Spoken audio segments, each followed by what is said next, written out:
Welcome to double seven media. నేను మీ ఆదినారాయణ. నా video చూస్తున్న ప్రతి ఒక్కరూ లైక్ చేసి, షేర్ చేసి, కామెంట్ చేసి, అలాగే ఛానల్ను సబ్స్క్రైబ్ చేసుకోవాలని కోరుకుంటున్నాను. రాజ్యసభ స్థానానికి బీజేపీ అభ్యర్థిని ప్రకటించింది. గతంలో వైఎస్ఆర్ కాంగ్రెస్ పార్టీలో ఉన్న విజయసాయిరెడ్డి గారు ఆ పార్టీ సభ్యత్వానికి, రాజ్యసభ సభ్యత్వానికి రాజీనామా చేయడంతో ఆ స్థానం అలాగే ఖాళీగా ఉంది.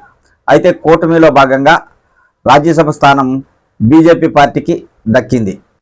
అయితే బీజేపీ పెద్దలు పశ్చిమ గోదావరి జిల్లా భీమవరానికి చెందిన పాక వెంకట సత్యనారాయణను రాజ్యసభ అభ్యర్థిగా ప్రకటిస్తూ బీజేపీ పెద్దలు నిర్ణయం తీసుకున్నారు.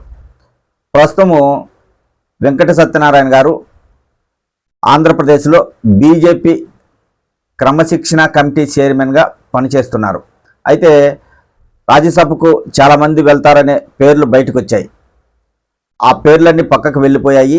బీజేపీ పెద్దలు సత్యనారాయణకు ఆ సీటు కేటాయించారు. అయితే ఇక్కడ మనం మాట్లాడుకోవాల్సింది ఏంటంటే, గతంలో విజయసాయిరెడ్డి గారు వైఎస్ఆర్ కాంగ్రెస్ పార్టీని వీడిన తర్వాత బీజేపీలో చేరి ఆ పార్టీ తరపున రాజ్యసభకు వెళ్ళబోతున్నారు అనే ప్రచారం అయితే అప్పట్లో జోరందుకుంది. ఇక అలాంటి ప్రచారం జరగకుండా ముగింపు పలికారు బీజేపీ పెద్దలు. అయితే విజయసాయిరెడ్డి గారు బీజేపీలోకి వెళ్ళడం ఖాయమనే ప్రచారం జరుగుతుంది. అయితే విజయసాయిరెడ్డి గారు బీజేపీలో చేరడం ఖాయమనే ప్రచారం అయితే సాగుతుంది.